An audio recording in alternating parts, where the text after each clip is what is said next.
27 का 46 46 और इसमें कहता है एली एली लमा सबक्तनी। हम हिंदी में हम देखते हैं हे परमेश्वर तूने मुझे क्यों छोड़ दिया, लेकिन इससे पहले इस आयत को क्यों लिखा गया और इस आयत को क्यों बोला गया एली एली लमा सबक्तनी। मैं सवाल जवाब में थोड़ी सी उलझी हुई थी और परमेश्वर से बोल रही थी, ये तो हिंदी नहीं है और ना परमेश्वर ये हिंदी में है, एली एली लमा सबक्तनी क्यों इस आयत को बोला गया और परमेश्वर ने क्यों बोला, उसके नीचे मीनिंग को हमें बता दिया है और हिंदी में बोल दिया है। फिर भी इस आयत को परमेश्वर ने बोला और परमेश्वर के वचन में हम पाते हैं। तो मैं सोचने लगी है कौन सी भाषा है, कौन सी लैंग्वेज है और परमेश्वर उस समय अपने चेलों के साथ किस तरीका से बातें करते थे, किस भाषा को यूज करते थे। तो उसमें थोड़ी सी परमेश्वर की उस चीजों में मैं गई। तब ये एरेमिक भाषा है और परमेश्वर उस समय अपने चेलों से अधिकतर इस तरीका से बातें करते थे और परमेश्वर ने उसी आयत को हमें नीचे समझा दिया और समझाया कि परमेश्वर तूने मुझे क्यों छोड़ दिया, हे परमेश्वर तूने मुझे क्यों छोड़ दिया, है ना। तो परमेश्वर ने क्यों छोड़ा, ये हम इससे पहले 3 वचन का कैसे 3 घंटा का दरमियान में क्या हुआ वो चीज को हम इस वचन में परमेश्वर हमें बताता है और हम देखेंगे। हम देखते हैं कि इस वचन से पहले 3 वचन तो हो चुका है और उस अंतर में क्या होता है, सृष्टि में एक परिवर्तन आता है, सृष्टि में कुछ घटता है।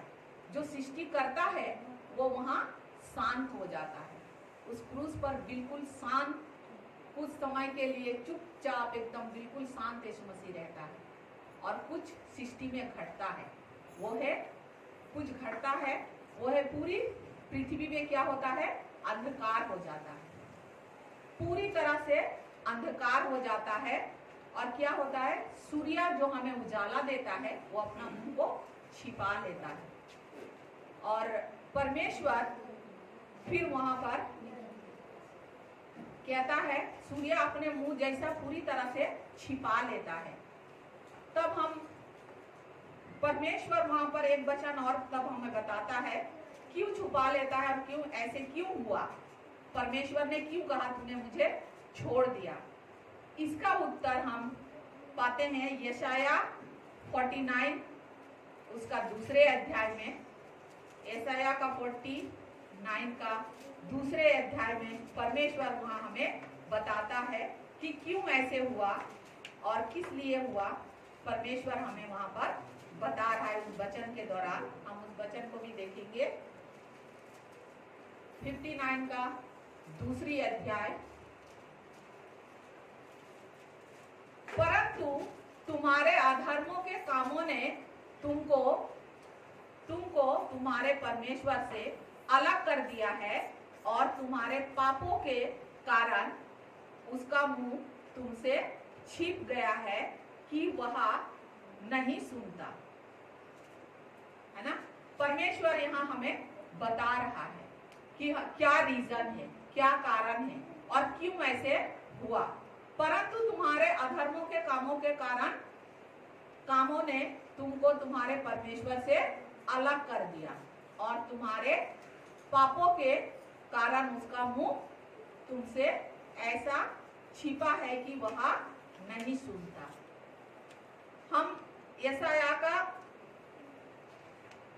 53 का 6 को देखेंगे, इसका उत्तर हमें मिलेगा उसमें। यशाया 53 6 को हम देखते हैं, इसका उत्तर हमें यहाँ पर मिलता है। इस वचन के द्वारा परमेश्वर हमें और समझा रहा है, हम तो सब के सब भेड़ों के समान भटक गए थे, हम में से हर एक ने अपना मार्ग ले लिया और यहोवा ने हम सबों का अधर्म का बोझ उसी पर लाद दिया। किस पर? यीशु मसीह पर। हमें परमेश्वर ने हम सब के अधर्म का बोझ उसी पर लाद दिया, यानी प्रभु यीशु मसीह पर लाद दिया, है ना, सारे अधर्मों का बोझ। इसीलिए जब हम कई बार हम ऐसे कुछ गड़बड़ी करते हैं, हमसे कोई गलती हो जाता है, हमसे कुछ ऐसी बातें जो परमेश्वर को नहीं भाता वो कर देते हैं, तो क्या करते हैं, हम थोड़ी सी दूरी बना लेते हैं परमेश्वर से, है ना। थोड़ी सी दूरी बना लेते हैं और तब हमारे प्रार्थना का उत्तर जब नहीं सुना जाता, क्यों? क्योंकि उस जगह पर वो पाप आके दीवार बन जाता है, उस जगह पर वो पाप आके दीवार बन जाता है और खड़ा हो जाता है, और वो हमारे प्रार्थना का उत्तर या हमारे परमेश्वर से जो बातचीत होता है उसमें रुकावट को डाल देता है ना। लेकिन हमें वचनों को जब हम जानते हैं कि हमें ये विश्वास करना है यीशु मसीह के ऊपर और उसके लहू के ऊपर जो उस क्रूस पर परमेश्वर ने हमारे लिए बहाया, उस पर हमें विश्वास करना है। हमारे परेशानी के लिए, हम मनुष्य हैं, चलते हुए कई बार भटक जाते हैं, कई बार हमसे गलती हो जाता है, इसी चीज के लिए उस क्रूस पर कीमत अदा कर दिया गया है ना। उस क्रूस पर पेमेंट को दे दिया गया है, इसीलिए वो हमारे अधर्मों को, बोझ को उठा लिया है और सब चीजों को परमेश्वर ने पूरा कर दिया है। तो हमें परमेश्वर का मुंह हमसे नहीं छिपता और हमें प्रार्थना का उत्तर फिर मिलता है। तो परमेश्वर यहाँ पर हमारे लिए उस क्रूस पर ये सारे चीजों को किया। एली एली लमा सबक्तनी, इसका मतलब है, हे मेरे परमेश्वर तूने मुझे क्यों छोड़ दिया।